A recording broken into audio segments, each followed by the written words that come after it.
విధాత media ప్రేక్షకులకి నమస్కారం.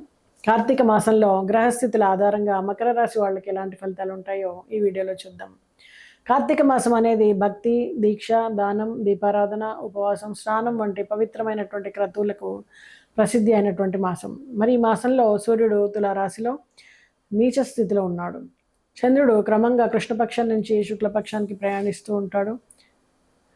గ్రహస్థితులు శని స్వరాశి అయినటువంటి కుంభంలో, గురువు వృషభంలో, శుక్రుడు కన్యలో, రాహు మేషంలో, కేతువు తులలో ఉండడం వలన ఈ మాసం మకర రాశి వాళ్ళకి ఆధ్యాత్మిక శక్తి కానీ, అలాగే కష్టానుభవం కానీ, మార్పులకి ప్రారంభం అవుతూ ఉంటుంది. మరియు నిశ్చిత లక్ష్యాల సాధనకు ప్రేరణ కలిగించేటువంటి సమయంగా కూడా కనిపిస్తోంది. మరి గ్రహస్థితుల ఆధారంగా మకర రాశి వాళ్లకు కార్తీక మాసంలో శని కుంభరాశిలో ఉండడం వలన 2వ స్థానంలో ఉన్నాడు, ధనస్థానం. కాబట్టి మీ ఆర్థిక స్థిరత్వానికి బలం ఇస్తున్నాడు. కానీ శని ప్రభావం వల్ల మీ మాటలలో కఠినత, కుటుంబ సంబంధాల్లో దూరం ఏర్పడేటువంటి అవకాశం ఉంటుంది. మాటల్లో జాగ్రత్త, దయ, సహనం అవసరం. గురువు వృషభ రాశిలో 5వ స్థానంలో ఉన్నాడు. విద్య, పిల్లల భాగ్యము, సృజనాత్మకత, శుభ ప్రభావాన్ని చూపిస్తాడు. కళాత్మక రంగం, విద్యారంగం, సంతాన సంబంధిత విషయాల్లో శుభ ఫలితాలు ఉంటాయి. క్రియాశీలతతో ప్రయాణికలు అమలు చేయండి. కుజుడు కర్కాటకంలో 7వ భావంలో దాంపత్యంలో ఉత్కంఠలు, తాత్కాలిక విభేదాలు, భాగస్వామి ఆరోగ్య సమస్యలు తలెత్తువంటి అవకాశాలు. తీవ్రత తగ్గించండి, క్షమభావంతో ఉండండి.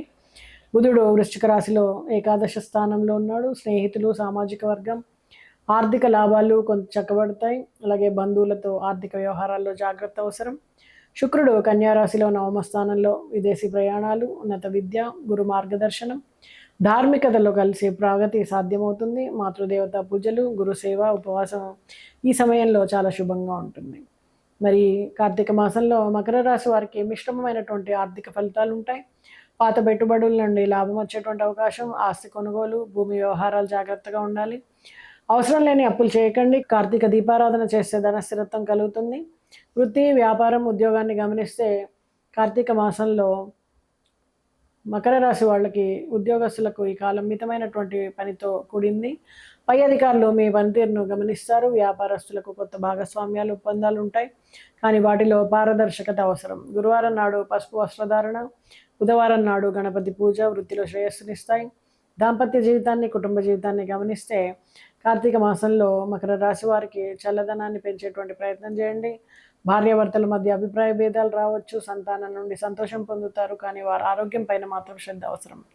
సోమవారం నాడు పరమేశ్వరుడికి అభిషేకం చేయండి, చాలా శ్రేయస్సునిస్తుంది. ఆరోగ్యాన్ని గమనించినట్టయితే మకర రాశి వారికి కార్తీక మాసంలో శనిగ్రహ ప్రభావం వలన ఎముకల నొప్పులు, మానసిక ఒత్తిడి ఉంటాయి. అలాగే జాగ్రత్తగా ఆహారాన్ని తీసుకోవాలి, నిద్ర సరైనంతది పోవాలి. కార్తీక స్నానం మరియు ఉషోదయ ధ్యానం వలన చక్కటి ఆరోగ్య ఫలితాలు ఉంటాయి. మరి వివిధ రంగాలు అంటే సినిమా, వివిధ రంగాల్ని గమనించినట్టయితే కార్తీక మాసంలో మకర రాశి వాళ్ళకి సినిమా రంగం, కళారంగాల్లో కొత్త అవకాశాలు వస్తాయి. కీర్తి పెరుగుతుంది. కానీ అనుయాయులు ఉంటారు, ఇబ్బందిని కలిగిస్తారు, అసూయ ద్వేషాలు ఉంటాయి వాళ్ళకి. శుక్ర పూజ, గురువారం దానాలు చేయడం మంచిది. మరి కార్తీక మాసంలో మకర రాశి వారికి సమస్యాత్మక నిర్ణయాలు తీసుకుంటారు. ప్రభుత్వోద్యోగులు అయితే వీటిని వాయిదా వేయండి. ఉన్నతాధికారుల సహకారం మీకు క్రమంగా లభిస్తుంది. అకౌంటింగ్ కానీ, బ్యాంకింగ్ రంగాల వారికి కానీ కార్తీక మాసంలో మకర రాశి వారికి ఆర్థిక ప్రణాళికలు బలపడతాయి. కానీ కస్టమర్ ఒత్తిడి పెరుగుతుంది. గురువారం నాడు పసుపు పువ్వులు సమర్పించండి భగవంతుడికి.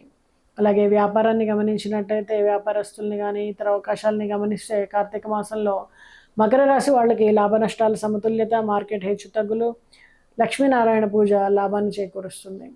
విద్యార్థుల్ని గమనించినట్టయితే కార్తీక మాసంలో మకర రాశి వాళ్ళకి కేంద్ర బిందువుగా ఉండే విషయాల్లో విజయం సాధిస్తారు. ధ్యానం, పఠనం అనేవి సమన్వయం అవసరం. గృహిణులు ఆరోగ్యం పట్ల శ్రద్ధ వహించాలి, కుటుంబ సమతుల్యత కాపాడాలి. దీపారాధన, తులసి పూజ ఉత్తమం. మరి ఎలాంటి పరిహారాలు చేస్తే మకర రాశి వాళ్ళకి కార్తీక మాసం బాగుంటుంది అంటే ఆర్థిక అసమతుల్యత, దాంపత్య విభేదాలు, మానసిక అస్థిరత, మాటల వల్ల తగాదాలు ఇలాంటివన్నీ కూడా సమసిపోవడానికి ప్రతి శనివారం శనైశ్వర పూజ, నువ్వులు, దీపాలు, నీలి పుష్పాలు, నల్లటి పుష్పాలని దేవుడికి సమర్పించండి. సాయంత్రం 6 గంటలకు దీపారాధన చేసి ఓం నమో భగవతే వాసుదేవాయ అని జపించండి. విష్ణువు యొక్క కార్తీక దామోదర వ్రతాన్ని చేయండి. శివాలయంలో బిల్వ దళార్పణం, దీపదానం, కుటుంబ శాంతి, కల్పవృక్షం లాంటివన్నీ చేయండి. ఆధ్యాత్మిక సూచన ఏంటి అంటే కార్తీక మాసం అనేది ఆత్మశుద్ధి కానీ, ఉపవాసం కానీ, భక్తి దాన ధర్మాలు చేయడానికి ఉత్తమమైనటువంటి కాలం. మరి మకర రాశి వాళ్ళు ఈ కాలంలో శివపూజ, విష్ణు పూజ, దీపదానం చేయండి.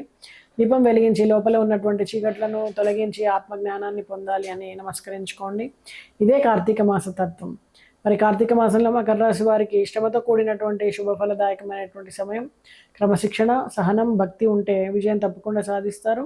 శనీశ్వరుడి కృప, దృష్టి, విష్ణు పూజ, దీపారాధన, దాన ధర్మాలు ఇవన్నీ కూడా మీకు చక్కగా విజయ మార్గాలను ఇస్తుంది. మరి చెప్పిన పరిహారాలు పాటించి విజయాలు అందుకుంటారని ఆశిస్తూ నమస్తే.